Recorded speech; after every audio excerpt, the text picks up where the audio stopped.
Indonesia adalah negara yang sangat besar dengan penduduk lebih dari 270 juta jiwa, wilayah yang luas serta kekayaan sumber daya alam yang melimpah. Sementara itu, Singapura hanyalah negara kecil dengan sekitar 6 juta penduduk dan minim sumber daya alam. Tetapi justru Singapura yang lebih dulu menjadi negara maju, sedangkan Indonesia masih berjuang.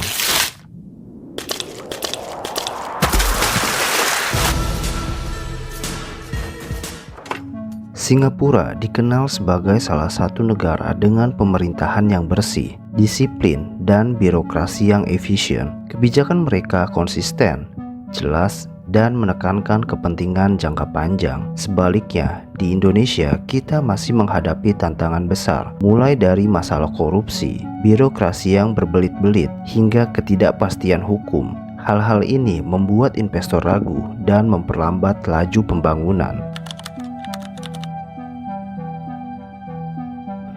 Singapura sejak awal menyadari bahwa mereka tidak punya banyak sumber daya alam. Karena itu, fokus mereka adalah membangun sumber daya manusia yang unggul. Pendidikan dibuat berkualitas tinggi, kurikulum disesuaikan dengan kebutuhan global, dan keterampilan masyarakat terus ditingkatkan. Sementara di Indonesia, meskipun ada kemajuan, mutu pendidikan masih belum merata. Banyak daerah yang belum mendapat akses pendidikan memadai. Produktivitas tenaga kerja pun masih kalah dibanding negara maju lainnya.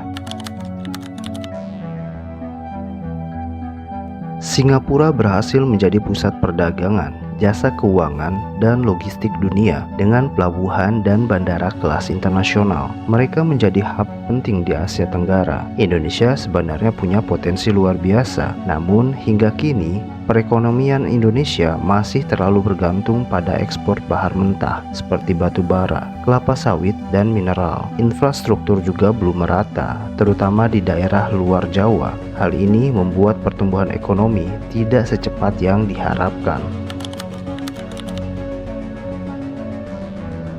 Faktor lainnya adalah stabilitas politik dan konsistensi kebijakan. Singapura sejak masa awal dipimpin oleh Lee Kuan Yew memiliki arah pembangunan yang jelas dan berkelanjutan. Kebijakan yang mereka buat konsisten diteruskan meskipun ada pergantian kepemimpinan. Di Indonesia, setiap kali berganti presiden, seringkali arah kebijakan juga berubah. Akibatnya, program pembangunan jangka panjang kurang berjalan maksimal.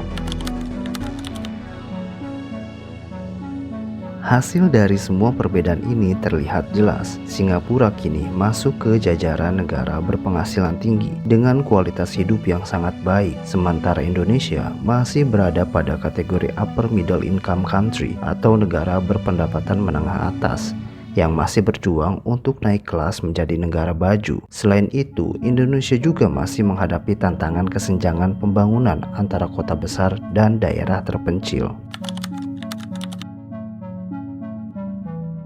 Harapan dan solusi selalu ada, bukan berarti Indonesia tidak memiliki kesempatan untuk menjadi negara maju. Justru dengan potensi besar yang dimiliki, Indonesia masih dapat mengejar ketertinggalan, asalkan fokus pada hal-hal yang benar-benar mendasar. Pertama, mutu pendidikan harus terus diperbaiki agar mampu melahirkan sumber daya manusia yang cerdas, terampil, dan berdaya saing global. Kedua, penegakan hukum perlu diperkuat secara konsisten, sekaligus memberantas korupsi yang selama ini menjadi penghambat utama pembangunan. Ketiga, perekonomian harus lebih terverifikasi, tidak lagi bergantung pada ekspor bahan mentah, melainkan beralih pada industri bernilai tambah tinggi. Keempat, pembangunan infrastruktur harus dipercepat dan dilakukan secara merata di seluruh wilayah Indonesia, sehingga tidak ada daerah yang tertinggal. Dan yang terakhir, konsistensi kebijakan jangka panjang sangat penting.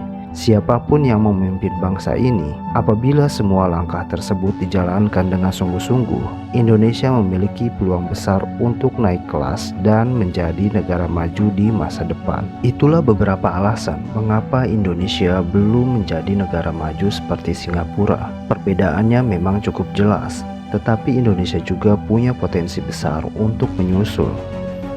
Bagaimana menurut kalian? Apakah faktor terpenting yang harus dibenahi agar Indonesia bisa menjadi negara maju? Silakan tulis pendapat kalian di kolom komentar. Jangan lupa like, share, dan subscribe agar tidak ketinggalan pembahasan menarik lainnya.